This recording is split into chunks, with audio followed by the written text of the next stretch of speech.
ये सॉन्ग भक्ति विनोद ठाकुर जी ने लिखा है, जो हमारे संप्रदाय के वर्तमान आचार्य हैं। आगे आगे आ जाइए, जरा आगे आ जाइए, लोग आ रहे हैं तो बैठ नहीं पा रहे पीछे। सो ये प्लीज बैठ जाइए। से सॉन्ग श्रीला भक्ति विनोद ठाकुर जी ने लिखा है, जो हमारे वर्तमान आचार्य हैं। इनफैक्ट श्रीला प्रभुपाद को बहुत प्रिय था ये भजन, और इन भजनों में, इस भजन में स्पेसिफिकली भगवान के नामों की गुणगान है। गुरु महाराज जी भी बता रहे थे, परम जय श्री कृष्ण संकीर्तनम। संकीर्तन करना ही सबसे टॉप मोस्ट स्पिरिचुअल प्रोसेस है। परम ध्यान योग, ज्ञान योग शास्त्रों में है, बट सबसे ऊपर है हरे कृष्णा बोलना। सिंपल है बट हाईएस्ट है। सो भक्ति विनोद ठाकुर भगवान के नामों का गुणगान करते हुए कह रहे हैं, यशोमती नंदन। सो एक इस्कॉन में एक पिक्चर है जिसमें आप लोगों ने शायद देखा होगा, कृष्ण भगवान यशोमती, जो यशोदा माँ है, उनकी तरफ भाग रहे हैं। यशोदा माँ उनको अपना आलिंगन करना चाहती है, माँ है। सो वो जो पिक्चर है वो भक्ति है, भगवान को प्राप्त करने की इच्छा, वो भक्ति। श्रीला प्रभुपाद से पूछा था एक बार, श्रीला प्रभुपाद भक्ति क्या है? प्रभुपाद ने एक वर्ड में बोला, डिजायर, इच्छा। सो भगवान के नामों को लेकर हमारे में भगवान को प्राप्त करने की, उनकी सेवा करने की इच्छा रहेगी। और इसलिए भक्ति विनोद ठाकुर यशोमती नंदन, यशोदा माँ के प्रेम से शुरू कर रहे हैं। इनफैक्ट कई आचार्य तो ये भी लिखते हैं कि ब्रज में, वृंदावन में सबसे ज़्यादा भक्ति ऑफकोर्स श्रीमती राधा रानी की है और यशोदा माँ। इसलिए यशोमती नंदन ब्रज बरो नागर। नागर का मतलब होता है हीरो। और रूपा गोस्वामी, श्रीला प्रभुपाद कमेंट कर रहे हैं कि कृष्ण इज ओरिजिनल हीरो। भगवान वृंदावन में एक हीरो है। इसलिए रूपा गोस्वामी भी अपने कृतियों में, अपने सॉन्ग में लिख रहे हैं, भगवान कृष्ण को बोले वीर, भगवान कृष्ण को हीरो बोल रहे हैं अपने कई सॉन्ग्स में, हे वीर, और फिर सॉन्ग बोल रहे हैं। सो नागर मतलब हीरो होता है, बट नागर का मतलब एक और होता है, ऐसा हीरो जो बहुत चंचल है, जो बहुत चपल है। कई तरह के हीरो होते हैं, प्रभुपाद एक्सप्लेन कर रहे हैं डिवोशन में। कुछ हीरो होते हैं बहुत एक्शन होता है, जैसे मूवीज में होता है एक्शन, मूवीज में जैसे सलमान खान टाइप के, वो एक डिफरेंट है। कुछ हीरोज होते हैं जो कॉमेडियन होते हैं और बहुत चंचल होंगे, लोगों को एंटरटेन करते हैं। कृष्णा वैसे ही धीर ललित, श्रीला प्रभुपाद लिख रहे हैं। तो नागर, भक्ति विनोद ठाकुर ने जब ये वर्ड नागर यूज किया, उसमें धीर ललित की बात है। कृष्णा बहुत ललित हैं। कृष्णा खेलते हैं अपने फ्रेंड्स के साथ, गोपियों के साथ, अपनी माँ यशोदा माँ को चढ़ाते भी हैं जैसे और बच्चे करते हैं। और मगर at the same time Krishna धीर हैं। धीर मतलब कि ये सब करते हुए भी कृष्ण भगवान अपने में संतुष्ट हैं। और धीर मतलब basically sense control, self controlled है। मगर वृंदावन ऐसी जगह है जहाँ पे भक्त भी भूल जाता है कि वो भक्त है, भगवान भी भूल जाता है कि वो भगवान है। वृंदावन ऐसी जगह है, और इसीलिए वहाँ पर भक्त और भगवान के बीच में एक मधुर संबंध है। इसलिए वो यूज कर रहे हैं नागर। ब्रज बरो नागर, ब्रज के हीरो में, कहने का मतलब है ब्रज में सारे लोग की अटेंशन केवल कृष्ण पे, और सारे डिवोटीज ब्रज में उनका सिर्फ एक ही लक्ष्य है, कृष्ण भगवान को आनंद देना, बस और कुछ नहीं है। कृष्ण ही का सुख तात्पर्य, उनके सुख के लिए जीते हैं, उनके सुख के लिए मर भी सकते हैं, उनके सुख के लिए सांस लेते हैं, उनके सुख के लिए खाते हैं, वो वृंदावन। और श्रील प्रभुपाद ने हमें बताया कि वृंदावन कोई ऐसी जगह नहीं है जहाँ से लाइट निकल रही होगी, ऑफ कोर्स वो भी है, बट आप अपनी अगर वृंदावन में जाओगे, ओरिजिनल वृंदावन, यूपी वाला नहीं, वो भी है, मगर अगर हम गोलोक चले जाएंगे तो वहाँ पे आपको सब सेम ही लगेगा। वहाँ पे भी घर होंगे, लोग होंगे, वहाँ पे भी लोगों के बच्चे हैं, गाय है, सब है, एग्जैक्टली सेम लगेगा, मगर फर्क ये होगा कि वहाँ पे सेंटर है कृष्ण, इस संसार में सेंटर है हम खुद। इसलिए ब्रज वरो नागर गोकुल रंजन काना, जैसे भक्त भगवान को आनंद देते हैं, उसी प्रकार भगवान का भी एक ही काम है, भक्तों को आनंद देना। स्पेशली कृष्णा अलग, भगवान के बहुत अवतार हैं, कृष्णा तो अवतार ही है, कृष्ण का मूड अलग है। विष्णु भी है, वो भगवान के अवतार है, विष्णु नारायण, उनका मूड थोड़ा अलग है, उनके और भी काम है, सृष्टि करना और फिर उसके बाद सृष्टि में उसका पालन करना। कृष्ण भगवान इसमें इंटरेस्टेड नहीं है, उन्होंने कहा आप करिए, उनके अवतार हैं, उस रूप में करते हैं, मगर कृष्ण भगवान इंटरेस्टेड है मैं अपने भक्तों को आनंद दूंगा बस, और भक्तों का इंटरेस्ट है मैं भगवान को आनंद दूंगा। इसलिए गोलोक में ब्रह्मा जी लिख रहे हैं कि every step is a dance, हर पद वहाँ पे एक डांस है, और every word is a song, हर शब्द वहाँ पे एक गान है, क्योंकि वहाँ पे सब खुश हैं। वो वृंदावन है। वृंदावन कोई ऐसी कोई आप ये मत सोचिए वृंदावन एक बहुत अजीब सी जगह है, बहुत सिंपल जगह है, वहाँ पे सब खुश हैं। क्यों? क्योंकि कृष्ण की सेवा करते हैं। तो अगर आप यहाँ पे भी कृष्ण की सेवा करेंगे तो यहीं पे वृंदावन आ जाए, क्योंकि आप भी खुश हो जाएंगे, कृष्ण ही आपके सेवा। इसीलिए भक्तिमोहन ठाकुर लिखते हैं गोकुल रंजन गाना, रंजन मतलब एंटरटेनमेंट। कृष्ण ऐसे रसिक शेखर हैं, एंटरटेन करते हैं अपने डिवोटीज को। एंटरटेन उस सेंस में नहीं कि एंटरटेन कर रहे हैं, एंटरटेनमेंट, मनोरंजन देते हैं अपने डिवोटीज को। भगवान हमेशा ये सोचते रहते हैं मैं अपने भक्तों की कैसे सेवा करूं। हम भगवान से कहते हैं भगवान कृपा करो, मगर भगवान ऐसा नहीं सोचते मैं कृपा करता हूँ, भगवान सोचते हैं मैं अपने भक्तों की सेवा करता हूँ। उनकी थिंकिंग अलग है। इनफैक्ट सबसे दीन व्यक्ति पूरे ब्रह्मांड में श्री कृष्ण है। इसलिए एक संत है, उन्होंने अपने भजन में लिखा, सूरदास जी ने अपने भजन में लिखा कि कृष्ण कौन है? कृष्ण वो है जो अपने भक्तों को मान देते हैं और कभी भी मान स्वीकार नहीं करते। तो ये जो गुण है हम कृष्ण से सीखते हैं। जैसे कृष्ण अपने भक्तों को आनंद देते हैं, भक्त भगवान को आनंद देते हैं। इनफैक्ट नारद मुनि भी भक्ति सूत्र, नारद भक्ति सूत्र में नारद मुनि ने एक सूत्र लिखा है, तत् सुखित्वा सुखित्वम। एक ही सूत्र में पूरी भक्ति, पूरी वृंदावन है एक्चुअली इसी सूत्र। जब कृष्ण को सुख दे के आप सुखी अनुभव करो, वो भक्ति है। वही यहाँ पर गोकुल रंजन गाना, भगवान अपने भक्तों को सुख दे के सुख अनुभव करते हैं और भक्त भगवान को दे के सुख अनुभव करते हैं। गोकुल रंजन गाना, गोपी पराना धाना। तो वृंदावन में सबसे हाईएस्ट डिवोटी है गोपी। तो गोपी का मतलब होता है सीक्रेट, गोपनीय शब्द से आता है। गोपी शब्द अपने में ही बहुत मुश्किल है समझना, गोपियों को समझना तो बहुत दूर की बात है, गोपी शब्द को समझना एक अपने में बहुत बड़ा बात है। गोपी का मतलब है सीक्रेट। गोपियों के पास एक सीक्रेट है, एक रहस्य है, और वो रहस्य क्या है? वो ऐसा रहस्य है कि कृष्ण का मन भी गोपियां हर लेती हैं। इसलिए हम बोलते हैं हरे कृष्णा।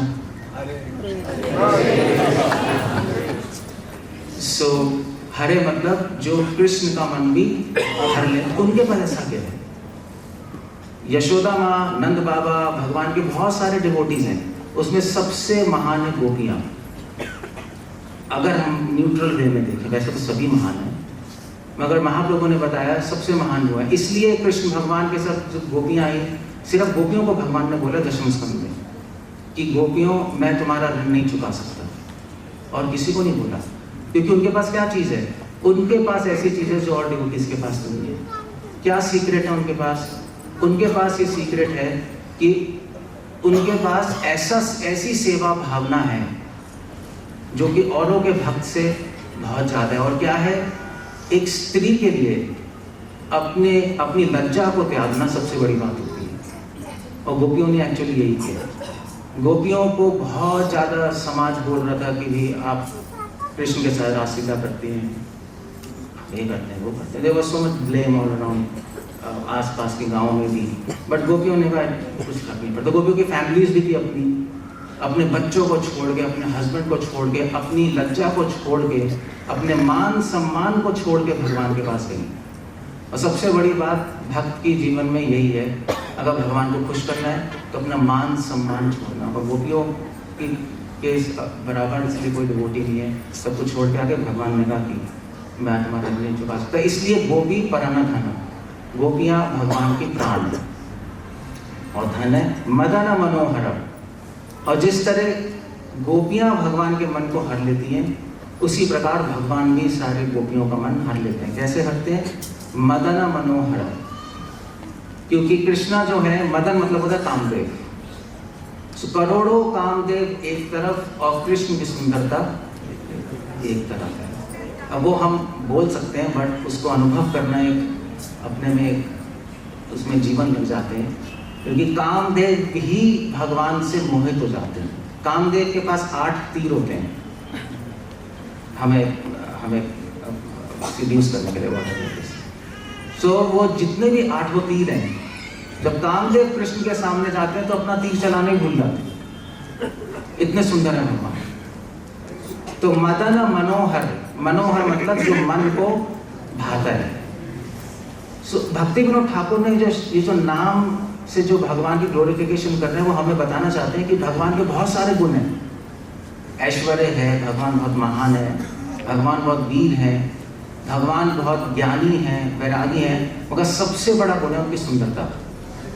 इनफैक्ट महाप्रभु की पूरी शिक्षा ही हमारे लिए, हम गौड़ीय वैष्णवों का जो फोकस है वो भगवान की सुंदरता पे। हम एक्चुअली भगवान की सुंदरता के पुजारी हैं। और संप्रदायों में भगवान की महानता पूजा करते हैं, हम भी करते हैं, मगर हमारा ज़्यादा फोकस भगवान की सुंदरता पे। तभी तो यहाँ पे इतने सुंदर नाम है भगवान के, इसलिए कह रहे हैं मदन मनोहर।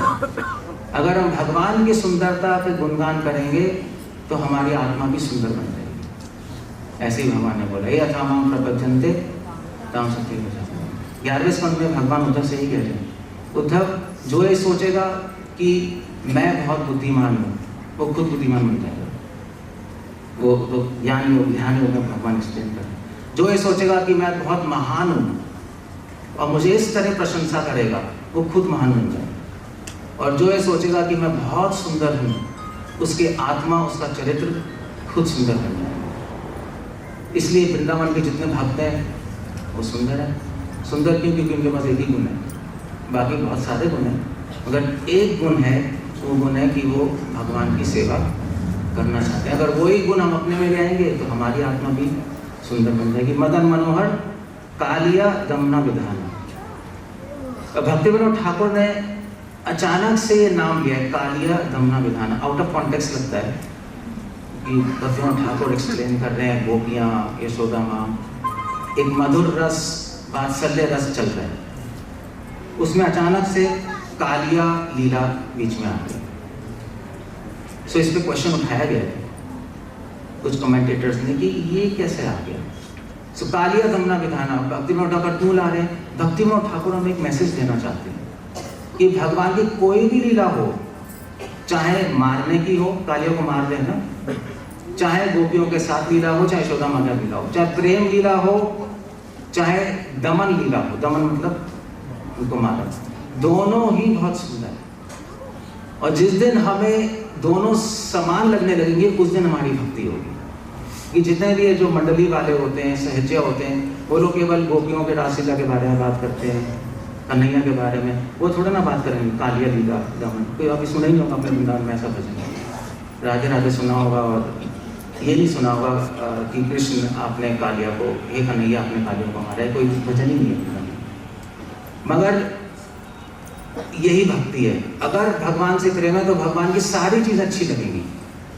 एक माँ को अपने बच्चे से प्रेम होता है तो बच्चे का हंसी भी अच्छी लगती है, बच्चे की मार भी अच्छी लगती है। कभी कभी बच्चे मम्मी को मारते भी हैं, लात भी मारते हैं, उनको बड़ा मज़ा आ रहा होता है। बच्चे के जूते भी अच्छे लगते हैं, बच्चे का सब कुछ अच्छा लगेगा। तो यही रियल डिवोशन है। इसलिए भक्ति विनोद ठाकुर ने दोनों को मिक्स कर दिया। भगवान की रासलीला वो भी करना था, भगवान का वात्सल्य लीला और भगवान का दमन लीला।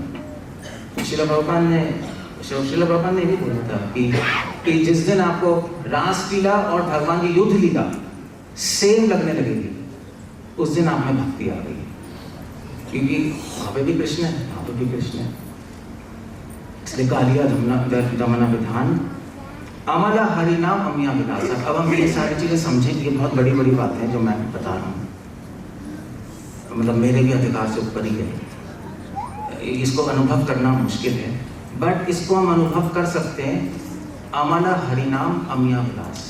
हरि नाम जप करके कैसे? अमल, अमल मतलब होता है ऐसा हरि नाम जिसमें कोई भी अशुद्धता नहीं है। हमें जब हम शुद्धता से हरि नाम लेंगे, कोशिश करेंगे एटलीस्ट, तो हम ये अनुभव, ये सारे नामों के अंदर जो भाव है उसको अनुभव कर सकते हैं।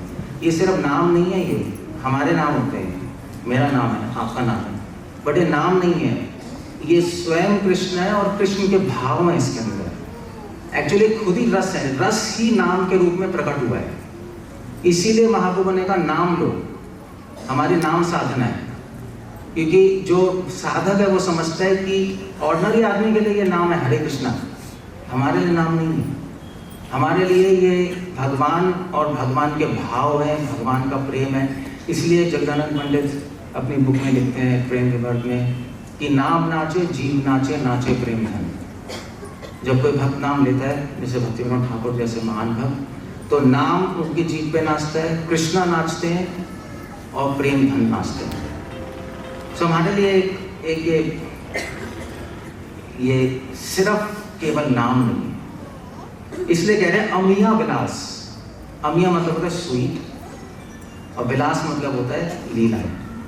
इन नामों के अंदर मधुर लीलाएं छुपी हुई हैं। जो व्यक्ति इसको डिकोड कर सकता है, डिकोड आप इसको खोलना पड़ेगा नामों को, जो जिसमें क्षमता है, योग्यता है, शुद्धता है, सेवा भावना है, गुरु के प्रति शरणागति, उनके वो इन नामों को खोल सकता है, डिकोड कर सकता है और इनके अंदर जो छुपे हुए भाव हैं, लीलाएं, उनको अनुभव कर सकता है। इसलिए कह रहे हैं अमल हरि नाम अमिया विलास, विपिना पुरंदरा नवेना नगर गोड़ा। सो सबसे पहले जब हम नाम लेंगे, सबसे पहले किसका अनुभव होगा? नाम रूप। रूपा गोस्वामी लिख रहे हैं विपिना पुरंदर। विपिन मतलब क्या होता है? कैसे बताऊं?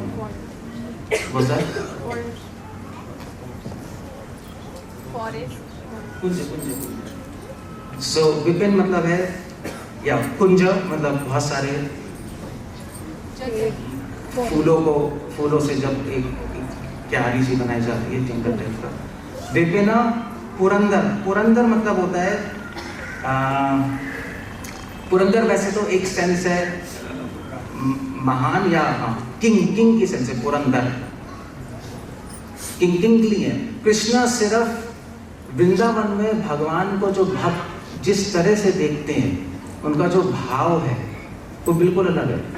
उनके लिए भगवान ऑटोक्रेट है, एक स्वराट है, भागवतम में आता है पहले लाइन, अभी के स्वराट। उनके लिए भगवान एक हीरो है, एक किंग है, एक स्वीट बॉय है, ऐसा कर लीजिए।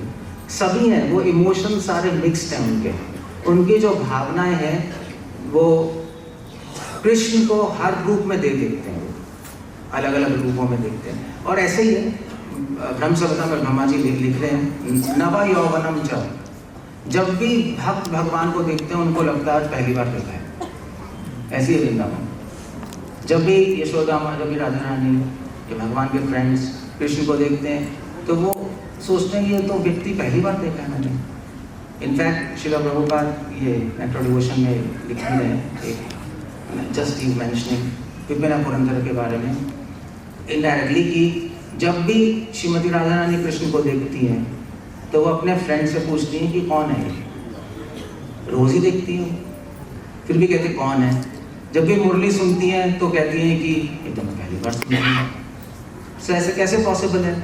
इसलिए पॉसिबल है ये क्योंकि भगवान की सुंदरता हमेशा बढ़ती रहती है, हमेशा भगवान के धाम की सुंदरता बढ़ती रहती है। इसलिए उनको उपनिषद में बोलते हैं पर ब्रह्म। ब्रह्म मतलब ब्रह्मतेति ब्रह्मा, जो बढ़ता रहे, हमेशा बढ़ता रहे, बढ़ता रहे। सो भगवान से, इसलिए भगवान की सुंदरता से कोई बोर नहीं होता वहाँ पे। प्रभुपाद लिख रहे हैं, न्यूज़पेपर से बोल जाते हैं मगर भगवान की लीलाओं से बोर नहीं होंगे। विपिना पुरंदर नवीना नगर बोरा, न्यू, नवीना मतलब न्यू, नगर बोरा मैं एक्सप्लेन कर चुका हूँ। बंसी वदना सुबासा, नाउ दैट्स द पॉइंट। भगवान के रूप श्याम सुंदर रूप है। नाम लेने से पहले भगवान का रूप प्रकट होगा, श्याम सुंदर रूप। और श्याम सुंदर रूप में सबसे इंपॉर्टेंट है उनकी मुरली। इनफैक्ट भागवतम में वेणु गीत है, बहुत बड़ा चैप्टर है वेणु गीत, और गोपियाँ भगवान के वेणु के बारे में गाती हैं। तो भगवान की जो वेणु है वो भगवान की बहुत बड़ी डिवोटी है। भगवान हमेशा अपनी वेणु को अपने साथ रखते हैं, और कोई भी डिवोटी भगवान के साथ कंटिन्यूस नहीं रहता। भगवान जब खेलने जाते हैं तो यशोदा माँ घर में होती हैं, सारी गोपियाँ अपने घर में होते हैं, फ्रेंड्स होते हैं भगवान के जंगल में। जब आते हैं तो फ्रेंड्स अपने घर चले जाते हैं, अपनी मदर के साथ होते हैं, मगर मुरली हमेशा साथ होती है उनके। इसीलिए कई डिवोटीज ने कोशिश की कि भगवान की मुरली हम चोरी कर लें। बंसी बदना सुबास, भगवान अपनी मुरली से, और मुरली ऐसी छोटी मोटी डिवोटी नहीं है, इसी मुरली से भगवान अपनी सारी गायों को कंट्रोल करते हैं। इसी मुरली से भगवान ने गोपियों को अपने पास बुलाया, और इसी मुरली से भगवान ने ब्रह्मा जी को वेद दिए। सेम यही मुरली थी सृष्टि के आदि में। इसी मुरली से भगवान ने ब्रह्मा जी को वेद, माता गायत्री प्रदान की। सो मुरली के बारे में तो बहुत चर्चा है शास्त्रों में, इसलिए कह रहे बंसी बदना सुबासा ब्रज जना पालना असुर कुलनाशना। अब भक्ति विनोद ठाकुर भगवान की सुंदरता बताने के बाद भगवान के चरित्र के बारे में चर्चा करें। नाम, रूप, गुण। अब गुणों के बारे में बात करें, रूप की बात हो गई। गुण क्या है भगवान के? ब्रज जन पालना, भगवान अपने ब्रज जनवासियों का पालन करते हैं। पालन किस बात का पालन करते हैं? खाने पीने का नहीं, वो तो उनको कोई टेंशन ही नहीं है। डिवोटी को खाने पीने रहने की कोई टेंशन नहीं है, क्योंकि भक्ति विनोद ठाकुर ही लिख रहे हमारा भरोसा, मेरा भरोसा आप ही है। बट ब्रजा जना किस चीज का पालन कर रहे हैं? उनके भक्ति का, उनके रस का पालन करते हैं। भगवान उनके जो भक्ति है उसको बढ़ाते हैं अपनी क्रियाओं से, अपनी मधुरता से, और उनके भक्ति को बढ़ाते हैं, उनका पालन करते हैं और उसको नरिश करते हैं। नरिश हिंदी में पुष्ट करते हैं, पोषण करते हैं। बढ़ाने की तो कोई सेंस ही नहीं है। ब्रजवासियों की भक्ति इनफाइनाइट है, उसका कोई छोर ही नहीं है, मगर उसको पोषण करते हैं। ब्रजा जना पालना, उनके विदेह के दुख को दूर करते हैं। वो बट वहाँ पे सब बहुत कुछ चल रहा है। प्रजा जना पालना असुर कुल नाशना, और साथ कृष्ण ऐसे नहीं केवल प्रेम में ही लीन रहते हैं, अपने भक्तों की रक्षा भी करते हैं असुरों से। और वो क्यों करते हैं? क्योंकि जब अपने भक्तों की असुरों से रक्षा करते हैं तो भक्तों की मधुरता और बढ़ जाती है। भगवान का लक्ष्य है अपने भक्तों को आनंद देना। तो असुरों को तो बैठे बैठे भी मार सकते हैं भगवान, कोई बड़ी बात नहीं है, वो सोचेंगे मर जाएंगे, बट स्टिल वो उनसे लड़ते हैं, कुछ एक्शन होता है वहाँ। भगवान के भक्तों को भगवान के गुणगान करने का मौका मिलता है, अवसर मिलता है।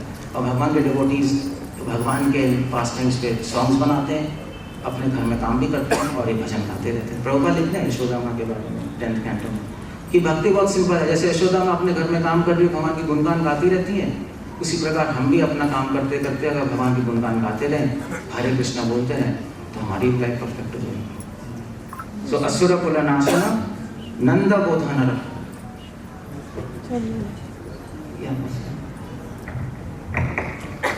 हरे कृष्ण। कुछ लोग जा रहे हैं, एक सत्य में जाना नहीं, प्रसाद के बिना, प्रसाद लेके जाना।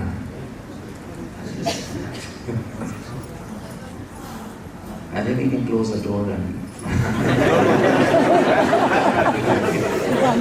लोग आ रहे हैं।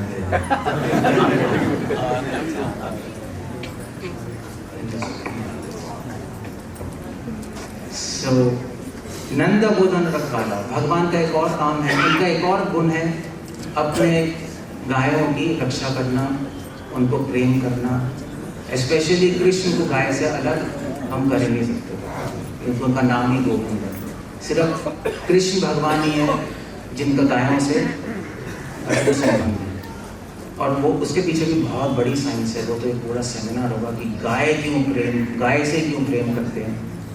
गाय के बिना ना सृष्टि हो सकती है, ना पृथ्वी हो सकती है, गाय के बिना ना सोसाइटी हो सकती है। वो एक अलग टॉपिक है। बट नंद गोधन रखवाला, भगवान गायों की को प्रेम करते हैं, उनकी रक्षा करते हैं, उनका पालन करते हैं, उनको खुद चराने जाते हैं अलग अलग जंगलों में। गोविंद माधव नवनीत तस्कर। अब भक्ति विनोद ठाकुर नाम, रूप, गुण और लीलाओं पे आ रहे हैं, और भगवान का नाम बोल रहे हैं गोविंद। गोविंद का मतलब होता है, गोविंद के वैसे बहुत सारे मतलब हैं, मगर एक मतलब है गोविंद का कि जो इंद्रियों को आनंद दे। गो मतलब इंद्रिय। वैसे गो जो शब्द है संस्कृत में, सबसे पहला शब्द है संस्कृत डिक्शनरी का गौ, GAU। सो कहीं उसमें गो भी आता है। उसके 32 मीनिंग्स हैं, 32 मतलब है गो के। पृथ्वी, गाय, आकाश, वर्षा, बहुत सारे मतलब हैं निघंटु में। तो गो का एक मतलब है इंद्रिय।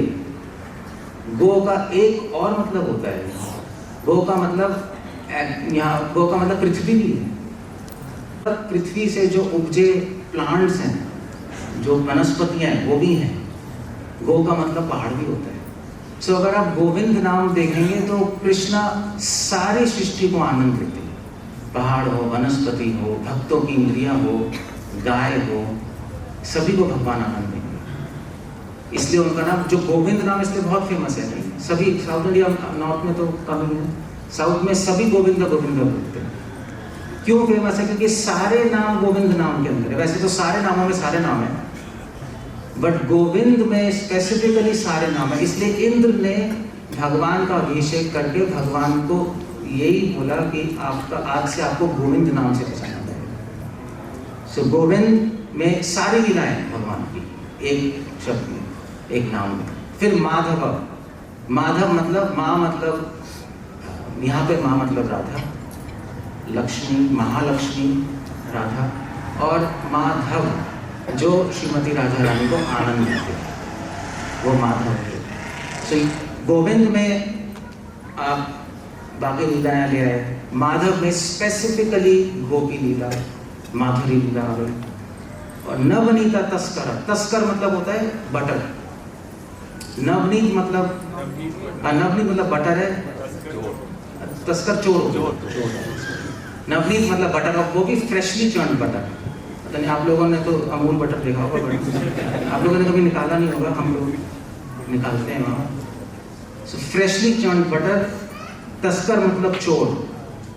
एक बहुत बड़े सेंट है मध्वा संप्रदाय में, एक्चुअली मध्वाचार्य जी के गुरु, उन्होंने एक सॉन्ग लिखा है ब्यूटीफुल, इसी नाम पे, नवनीत तस्कर पे, पूरा इसी पे सॉन्ग है।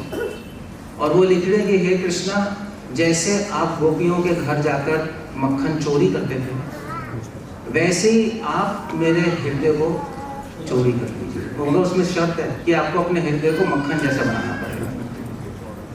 तो अभी हमारा हृदय पत्थर जैसा है, तदश्मसारम हृदयम वतेदम, अभी पत्थर जैसा है, क्योंकि बहुत सारी गंदी भावनाएं हैं। जब गंदी भावना को हटा लेंगे, मक्खन बन जाएगा, तो कृष्णा भी आपके हृदय को चोरी कर लेंगे। इसीलिए भगवान ने लीला की। तो भगवान की लीलाओं के पीछे बहुत सारे तत्व हैं। भगवान जो लीला करते हैं, अब तक आनंद देने के लिए करते हैं, इस संसार के लोगों को सिखाने के लिए भी करते हैं। एक ही काम से बहुत सारे काम कर देते हैं। सो नवनीत तस्कर में भगवान के मक्खन को चोरी करने की लीला है। सुंदर नंद गोपाल। सो सुंदर मतलब है, वैसे तो ब्यूटीफुल है, मगर यहाँ पे सुंदर का जो डायमेंशन है बहुत ब्रॉड है। भगवान को सुंदर क्यों बोल रहे हैं? उनका रूप सुंदर है, उनकी भावनाएं सुंदर हैं, उनका चरित्र सुंदर है। वल्लभ आचार्य जी पूरा सॉन्ग ही लिखा है, मधुरम मधुरम। सुंदर यहाँ पे मधुरता है। और वैसे भी भगवान को सुंदर कहना एक अपने में प्रशंसा भी है, प्रशंसा है भी नहीं, क्योंकि भगवान को सुंदर कहना, भगवान जैसे भागवतम में लिखा है कि भगवान जब आभूषण पहनते हैं तो भगवान सुंदर नहीं बनते, आभूषण सुंदर हो जाते हैं। तो यहाँ पे सुंदर का मतलब है मधुरता। भगवान का अपने भक्तों के साथ रिलेशनशिप बहुत सुंदर है। इनफैक्ट पूरी भक्ति है। अगर हम भगवान और भक्तों के बीच में उनका भावना, उनकी प्रेम अगर हम समझ जाएंगे तो हमारी लाइफ की सक्सेस है। मगर वो सब होगा नाम लेने से। ये महाप्रभु की शिक्षा है, नाम साधना से मुक्ति में ठाकुर आएंगे। सुंदर आनंद गोपाल, यमुना तटचर, फाइनली हाईएस्ट लीला वृंदावन की रासलीला भक्तिनाथ ठाकुर यहीं पे एंड करते हैं। भक्तिनाथ ठाकुर का थोड़ा भजनों में स्टाइल ये है कि वो जो वृंदावन में जो हाईएस्ट लीला है वहाँ पे लेके आते हैं हम लोगों को, जो कि हमारे माइंड से बहुत ऊपर है। बट नेवरदलेस हमारा प्रयोजन है, हमारा गोल है। ये यमुना तटचर गोपी बसना है। भगवान ने यमुना के किनारे गोपियों के साथ लीला की। रास रसिका कृपम, भगवान का एक नाम है रास रसिक, सबसे बड़ा नाम यही है, क्योंकि इसी नाम पे पूरी किताब लिखी है रूप गोस्वामी ने, भक्ति रसमृता सिंधु। इनफैक्ट रसो वही सह कृष्ण, अगर आप पूछो कृष्ण कौन है, बहुत सारी परिभाषाएं हैं, जन्मादयस्य रसो मनी, मगर अगर एक लाइन में पूछो कृष्ण कौन है, एक शब्द में, तो बस यही है। अब ये एक शब्द में है, भगवान को पता है, मगर इस शब्द को अनुभव करने के लिए कई जीवन निकल जाते हैं। सो रास रसिका कृपम हुआ, कृष्णा रास रसिक हैं, कृष्णा रस ही हैं और अपने भक्तों को रस देते हैं। जो नाम लेके अगर आपको कनेक्शन हो गया समहाउ, कैसे भी भगवान से अगर आप कनेक्शन बना लेंगे, भगवान भक्तों की बातें मान के शास्त्र पढ़ के, तो रास रसिका भगवान। रास का एक और मतलब होता है, रास का मतलब होता है स्वीटनेस। एक्चुअली प्रभुपाद लिख रहे हैं मेलोस, एग्जैक्ट ट्रांसलेशन तो नहीं बता सकता मैं, प्रभुपाद खुद लिख रहे हैं, एग्जैक्ट ट्रांसलेशन बताना मुश्किल है। रस का मतलब होता है जूस, मगर रस का एक और मतलब होता है, रस का एक मतलब होता है रिलेशनशिप, क्योंकि संबंध में ही वो रस आता है। यहीं से हमारे महाप्रभु की पूरी डिवोशन की साइंस शुरू हो गई है। और इसीलिए महाप्रभु का संबंध ज्ञान, जब हम भगवान से कनेक्शन बनाते हैं, या हम सिर्फ हमें नहीं, उनको भी बनाना पड़ेगा हमसे, एक तरफ से नहीं होता। ऐसा नहीं हम बोलते हैं कृष्ण आप महान है, कृष्ण को भी वो स्वीकार करना पड़ेगा। सो रास और रसिका, हम कैसे कनेक्शन बनाएंगे भगवान से? कृपा होगी। अब ये जो कॉम्बिनेशन है बहुत यूनिक कॉम्बिनेशन है, जो इस दो शब्द है, मैंने भी बहुत उस पर सोचा। रास रसिक और कृपामय, ये दोनों साथ में चलना बहुत मुश्किल है, क्योंकि अगर आप वृंदावन में पूछें कि क्या कृष्ण यशोदा वहाँ पे कृपा करते हैं, कृपा शब्द है नहीं वहाँ से, वृंदावन में कृपा शब्द नहीं है, क्योंकि वहाँ पे कृपा से बहुत ऊपर चले गए। कृपा तो बहुत पीछे लगे, यशोदा माँ, नंद बाबा, कृष्णा, गोपियाँ, कृपा नहीं होता वहाँ पे, तो प्रेम है। मगर यहाँ पे बोल रहे हैं रास भी है और कृपा भी है, ये दोनों साथ में लेके आए हैं। ये विरोधाभास है, बट भक्तिनाथ ठाकुर ने ब्यूटीफुल इन दोनों को साथ में रखा है। क्यों रखा है? उसका कारण है क्योंकि अगर हमें सबसे पहले भगवान के मधुरता को जानने के लिए, भगवान के रस को जानने के लिए, सबसे पहले भक्त को कृपा के अनुभव करना पड़ता है। हमारा फोकस पहले भगवान की कृपा पे होना चाहिए, और कृपा प्राप्त करने के लिए सेवा पे। यहाँ से हमारी भक्ति शुरू होती है, और धीरे धीरे धीरे हम रस विचार पे पहुँच जाते हैं। एक्चुअली इस पर तो सेमिनार भी हो सकता है, बट इट्स बहुत ब्यूटीफुल कॉम्बिनेशन है, रास रसिका कृपा मोहे। मैंने तो पर्सनली ये भक्तिनाथ ठाकुर के सॉन्ग्स में डिफरेंट टाइप ऑफ प्रेजेंटेशन है। रास रस का कृपा मोय, किसी भी आचार्य ने कृपा और रस को साथ में लेके नहीं आए अपने सॉन्ग में, एटलीस्ट एक्सप्लिसिट, एटलीस्ट बाहरी तौर पे कमेंट्रीज में है। भक्तिमोहन ठाकुर ब्यूटीफुली कह रहे हैं, श्री राधा वल्लभ, श्री राधा वल्लभ। अब श्रीमती राधा रानी को पे एंड करना है कि Radha Rani top most devotee है। राधा रानी आराधना भगवान की सबसे, आराधना में सबसे टॉप मोस्ट है।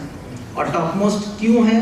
क्योंकि वो बाकी सारे भक्तों को अपने से ऊपर समझते हैं, इसीलिए ऊपर है। वृंदावन का स्टाइल ही है, अगर आप आगे जाओगे तो भगवान आपको नहीं देखेंगे, आप पीछे रहोगे तो देखेंगे। वृंदावन ऐसे ही है। तो राधा रानी कहती हैं कि मैं तो टॉप मोस्ट नहीं हूँ, वेणु है टॉप मोस्ट, वेणु जी मैं नहीं हूँ, गोवर्धन है, हरिदास बदलो, मैं नहीं हूँ टॉप मोस्ट, यशोदा माँ है। इसीलिए भगवान राधा को टॉप मोस्ट मानते हैं, इसलिए सबसे प्रिय है, इसलिए ऑल्टर में राधा और कृष्णा है, इसके और भी कई कारण हैं।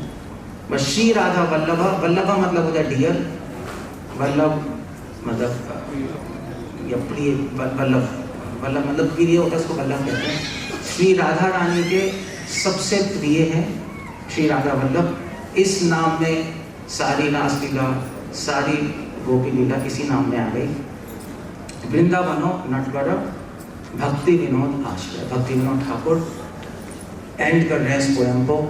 सिर्फ ये नहीं कह रहे कि भक्ति विनोद ठाकुर ये नहीं कह रहे कि भक्ति विनोद कन्हैया, भक्ति विनोद ये जो सहजय कहते हैं। भक्ति विनोद ठाकुर इतना हाई लेवल पे जाके फाउंडेशन बेसिक लेवल पे आते हमें सिखाने के लिए। भक्ति विनोद आश्रय, अगर आप भगवान का आश्रय नहीं लोगे तो कुछ भी समझ नहीं आएगा। और आश्रय मतलब भक्ति विनोद ठाकुर पहले ही सॉन्ग में लिख रहे हैं शरणागति के, जय जना शरणागति जहाँ तहार प्रार्थना सुने नंद कुमार। अगर हम अपने बेसिक्स पे काम नहीं करेंगे, बेसिक्स मतलब भगवान की शरण लेना, भगवान की बात मानना, भक्तों की बात मानना, उनका नाम लेना, नाम साधना, वो करना, जब हम ये करेंगे तो हमें बाकी चीज़ें धीरे धीरे अपने आप समझ आ जाएगी भगवान की प्रेरणा से। थोड़ा धैर्य, थोड़ा उत्साह, थोड़ा निश्चय, भक्तों का संग और महाराज की कृपा।